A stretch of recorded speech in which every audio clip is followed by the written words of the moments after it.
Hey guys, Jack on Wrist, back with another video, and in today's video, I'm going to be doing a full review on my new Omega Seamaster 300. In my last video, I did a little overview on why I like the watch and why I bought it, and now we're going to take a look at all the specifics and specifications of this watch. So without further ado, let's get right into it. So here is the Omega Seamaster 300 Master Co-Axial. I've got a chance to wear this for a couple of days now, taking in all the pros and cons and features, and I feel more qualified to talk about this watch in full detail. Before we start this video though, I do want to thank my amazing and beautiful girlfriend for getting me a new LED lighting setup for these videos. It's actually on right now, but I hope to, as the videos go on and on, tweak with the settings and find out what works best for these videos. With that being said though, let's get right into the video. So starting off with the review, we're going to be looking at the vintage styling of this watch, which I think is the main selling point or feature, whatever you want to call it, in terms of this watch. And for those who are unfamiliar, it is pretty faithfully based off the original 1957 Omega Seamaster with some slight changes. If you want a slightly more authentic representation of that watch, I would look towards the 60th anniversary trilogy edition Omega Seamaster 300. However, that is a little bit more expensive and a little bit harder to come by, and this is sort of your more common version of that.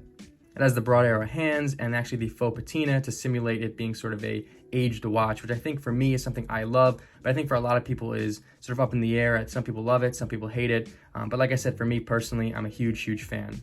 I think when you look at vintage-inspired divers or retro-inspired divers, at this price point, it really is the best in its class. I think when you go under that $2,000 mark, you might look at Oris Pro Diver 65s and maybe even some Yema Rallygraphs and things of that nature. But when you're talking about this price range of on the used market around $4,000-ish, and on the for a new one maybe about $6,500, I think this is really the best of the best in terms of features and history and value.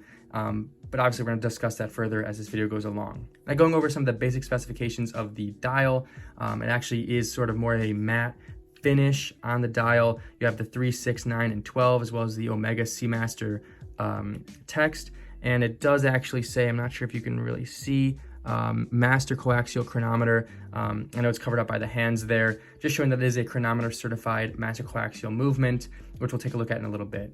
This watch has a sapphire crystal along with a ceramic bezel insert for the bezel.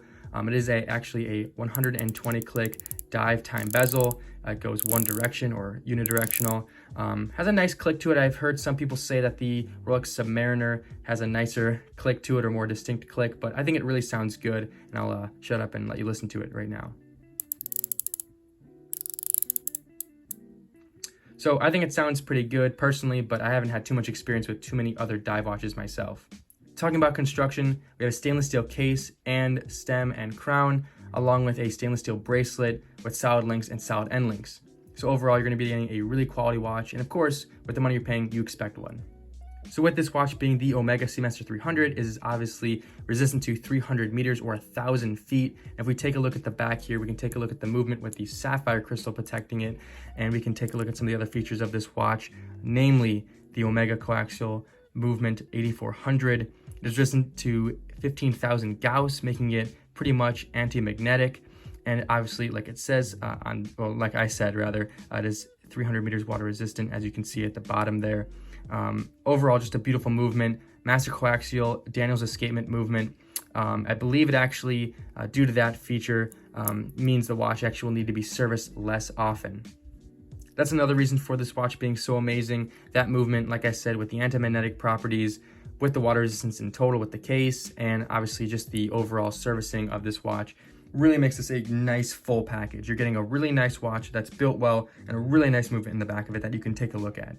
Some people don't love the sapphire crystal on the back, as this is a dive watch. If I'm being honest for myself, I'm not going to be taking this watch in the water. However, I do understand that some people do like the idea of having a solid case back, as it tends to be more comfortable when you're underwater, or maybe the idea of solidity underwater with it not being a piece of glass, basically.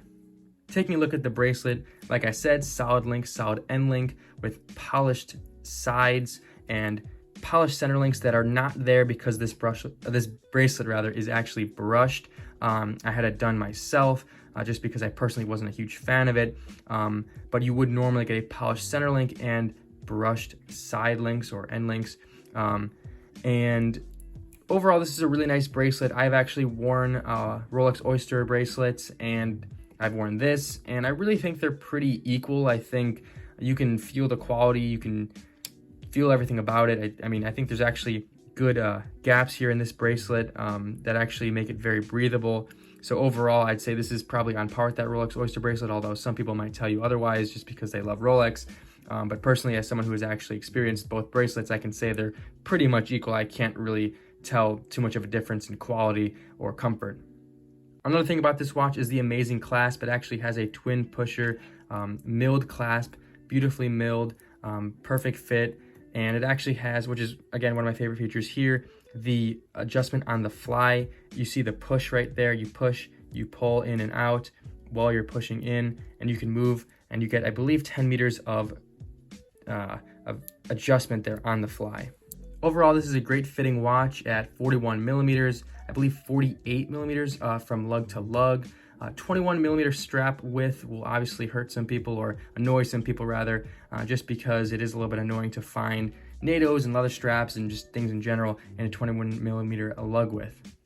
I personally have a 6.5 inch wrist, and I'll put it on here.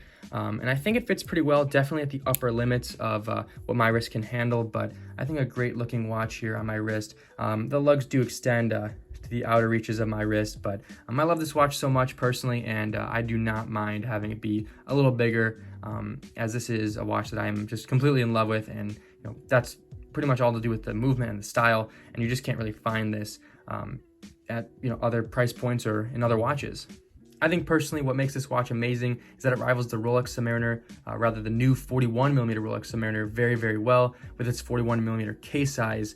I think overall, if you want something that's a little different than your standard Rolex Submariner, or if you like the brand Omega, or if you just simply want something different and retro styled, I think this watch is for you. I think it does a lot right. Some people would argue that the, I believe, 15 millimeter case thickness is a little too much. I don't think it's the biggest deal in the world. Some people like a date window. Some people don't like that there's a sapphire crystal on the back. Some people don't even like that the bracelet originally comes with polished links. But what I would suggest for you is to try this watch on, see if you like it, see if the style is something that you're gonna fall in love with, and if it's a great fit for you, I think you should look into it. Overall, I'm really excited about this watch. And for those of you who have extra questions or other questions, please leave them down below. I'd love to answer them. But I would like to obviously update you guys as I explore this journey with this watch, a new experience for me having a dive watch and a luxury dive watch. So yeah, I'm definitely excited to talk about this watch more and more in the future. That being said, if you enjoyed this video, please like and subscribe, as well as comment any questions. Like I said, check out my Instagram @JackOnRest for photos of all my watches, including this. And that's pretty much it. So thank you, and please subscribe.